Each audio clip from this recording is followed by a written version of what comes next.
Hello and welcome to the next video on my channel where we're going to go over the unique top lane champion picks from this past spring. This is only regular season. If they were picked in the playoffs afterwards in one of the four major regions, I will note that. Otherwise, though, these are the 10 times we had a unique champion chosen in a regular season game.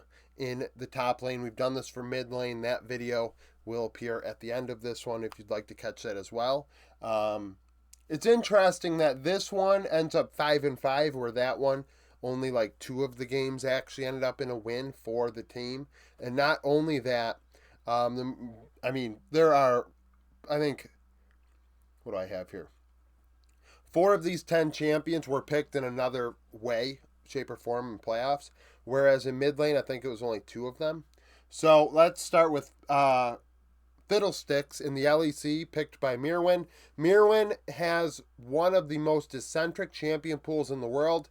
Going into this season, he was a prospect I highlighted as somebody that deserved an opportunity in the LEC, and I'm happy that he showcased his ability in his wide champion pool. A lot of people say that he's cheesing and this and that and the third, but the fact of the matter is, I think he can play some regular stuff as well. He is just a rookie. A lot of people want to look at him in the way they look at Adam, but Adam has been in the LEC for what now, 4 years? How many career LEC games does Adam have versus Mirwin? Maybe we should hold off and wait until Mirwin plays even half as many games as Adam before we start saying he can't play regular champions. I think that's foolish. I think it's embarrassing to even come up with that comparison when the experience levels are very different in that regard. So, Mirwin, Fiddlesticks was a loss. He played it into Odoamne's Rumble. He had a 3 KDA, 23-3 gold share, 24-4 damage share, so came out ahead in that regard, and was kind of meh at 15 minutes. In the gold department, ahead over 300, but down a couple CS. Up 1,000 XP, which is nice, but it didn't translate to a win. Gangplank first was picked by Wen in the LPL. It was also picked a couple times in playoffs in one of the other 4 major regions, but in the case of regular season, Wen is the only one to play it for IG as he filled in for YSKM. He played it into ZDZ's Renekton in a loss, had a 0.5 KDA, 21.3 gold share, but a 35% damage share, so it's hard to really blame him for that. He is a rookie as well. Shanji's Lilia, classic Shanji pick. He played it once into Flandre's Udyr and lost. Had a 1.2 KDA, 20.9 gold share, 25.7 damage share. Nip our best when Shanji's allowed to play whatever the hell he wants. One of the more fun champion pools in the world as well. If Shen was meta, I would be pretty excited for what Shanji could do with that champion. I think that it is a fun champion to watch, go around the rift and actually affect things and facilitate. So, just a little thing there. Mordekaiser for Blippo played it into Impact and won against Team Liquid with a 6 KDA, 20.7 gold share, 26 damage share. At 15 minutes was kind of middle of the road. Gold was essentially even, down a few farm, up 150 XP, but did have a solo kill in that one. Mirwin appears the second time on Nico, playing into Adam's Renekton and would win. Had a 10 KDA, I think 0, 1, 10 in that one. 24 gold share, 29.8 damage share, so maybe the hardest carry on the team in that one, so he was the biggest damage dealer. Ahead quite a bit over Adam. He kind of gapped him, was up over 1370 gold, significant on a Nico. I mean, hell, you're looking at a needlessly large rod plus. 37 CS and 550 XP. So yeah, he gapped Adam in that one. Riven for Sniper. I believe he played this in his debut against Team Liquid and would win into Impact's Udyr. 2.3 KDA, 21.5 gold share, 26.1 damage share.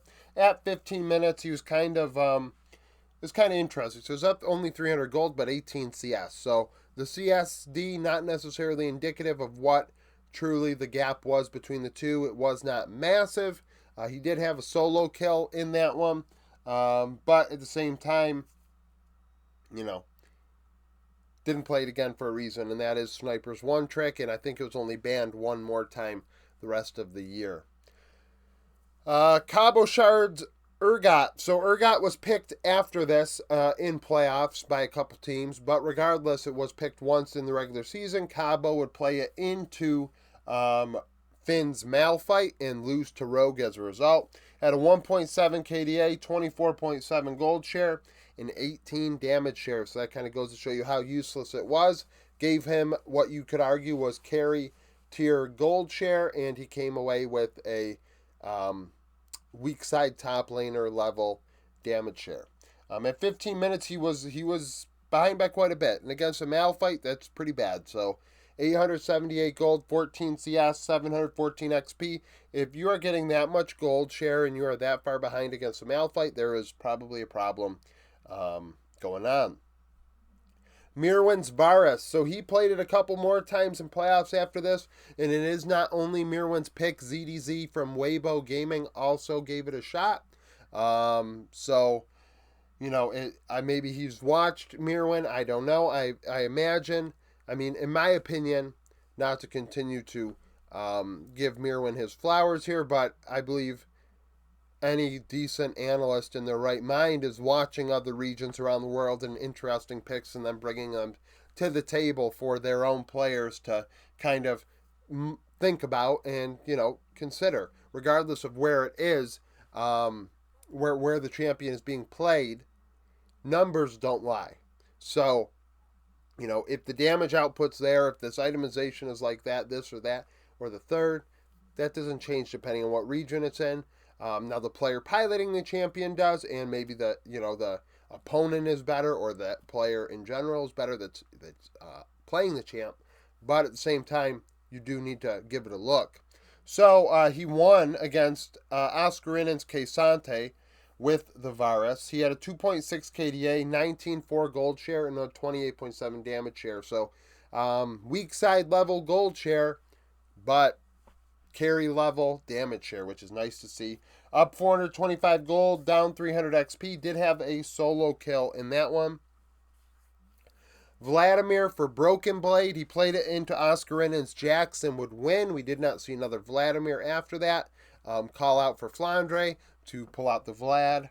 4.3 KDA, 20.5 gold share, 22.1 damage share. Was ahead quite a bit against the Jacks. Over 800 gold, about 25 CS, and over 800 XP. So that is a bit of a diffy in the top lane. And then lastly, we have Yasuo for Breathe. Technically, this was not the first Yasuo we saw. It was picked in winter LEC playoffs, I believe, in the top lane.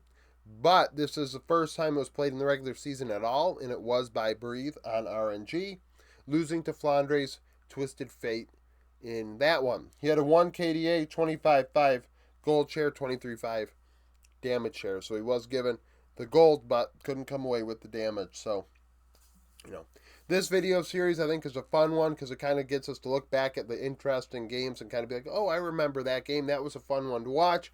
In my opinion, champion expression is one of the best parts of watching League of Legends. Seeing players innovate is something that I really enjoy. So when I look at this, I'm happy to see it. I'm happy to see all these interesting picks. I'm happy to see diversified meta, regardless of if players, 5 at least won, right? So, other teams looked at these and said, you know what, I'm not really interested in playing it, at least in the regular season. And as far as everything else is concerned, only one of them was picked in the playoffs, and it was Mirwin's, Varus. So otherwise, I mean, people didn't feel that Broken Blade's Vladimir was that impactful, or Mordekaiser for Blippo, Nico for Mirwin, Riven for Sniper. I mean, that was kind of a OTP sort of situation, but either way, just something to note. Comment down below with your opinions if any of these games stick out to you. Like the video if you like it. Subscribe to the channel for daily League of Legends content. Follow me on Twitter. Join the Discord. Become a YouTube member. And I hope to see you again tomorrow.